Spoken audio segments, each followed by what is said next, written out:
আজ শক্তিশালী একাদশ নিয়ে শ্রীলঙ্কার বিপক্ষে মাঠে নামছে বাংলাদেশ। একাদশে কি আসবে এক পরিবর্তন, নাকি থাকবে আগের মতোই? শ্রীলঙ্কার বিপক্ষে ইমন তামিমের জ্বলে ওঠা গুরুত্বপূর্ণ, সাথে নিজের ধারাবাহিকতা রক্ষার পালা ক্যাপ্টেন লিটন দাসের। পেজে ভরসা হতে হবে ফিজকেই, স্পিনে ভরসা হতে পারেন রিশাদ মাহেদি। তবে সাইফ যুক্ত হলে বাড়তি সুবিধা বাংলাদেশের। আজ শ্রীলঙ্কার বিপক্ষে বাংলাদেশের সম্ভাব্য একাদশ ও ম্যাচ নিয়ে খুঁটিনাটি থাকছে প্রতিবেদনে। আজ রাতে বড় ম্যাচে মুখোমুখি বাংলাদেশ ও শ্রীলঙ্কা। আর এই ম্যাচে শক্তিশালী একাদশ নিয়ে মাঠে নামবে টাইগাররা। ওপেনিংয়ে থাকছেন পারভেজ হোসেন ইমন আর তানজিদ তামিম দুজনেই। আগের ম্যাচের কথা ভুলে এই ম্যাচে তাদের জ্বলে ওঠার উপর নির্ভর করবে অনেক কিছুই।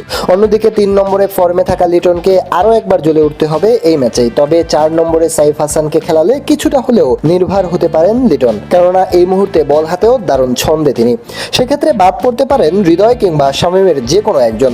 স্পিনে বদলি আনার সম্ভাবনা কম, রিশাদ আর মাহাদির উপরই ভরসা রাখতে পারে দল। তাছাড়া পেস অ্যাটাকে তানজিম, তাসকিন, মুস্তাফিজদের নিয়ে কোনো সংশয় নেই। আজ রাত 8টায় বাংলাদেশ শ্রীলঙ্কার এই লড়াই এশিয়া কাপের হাই ভোল্টেজ ম্যাচটিকে বলা যায় দক্ষিণ এশিয়ার নয়া এল ক্লাসিকোর মতন। যেই জিতবে সেই প্রদর্শন করবে বিখ্যাত সেই নাগিন ডান্স। এদিকে প্রথম ম্যাচ জিতে আত্মবিশ্বাসী টাইগারদের জন্য স্বস্তির ব্যাপার হচ্ছে কিছুদিন আগেই শ্রীলঙ্কাকে তাদের মাটিতেই হারিয়ে এসেছে লিটনরা। অন্যদিকে এশিয়া কাপে বরাবরই দাপটে সাঙ্গাকারা, জয়সূরিয়াদের উত্তরসূরিরা। বিশ্ব ক্রিকেটের ইতিহাসের অন্যতম সেরা দল শ্রীলঙ্কা, সব ধরনের অর্জনেই ভরপুর তাদের আলমিরা। তবে নয়া উত্থানে টাইগাররাও কম যায় না।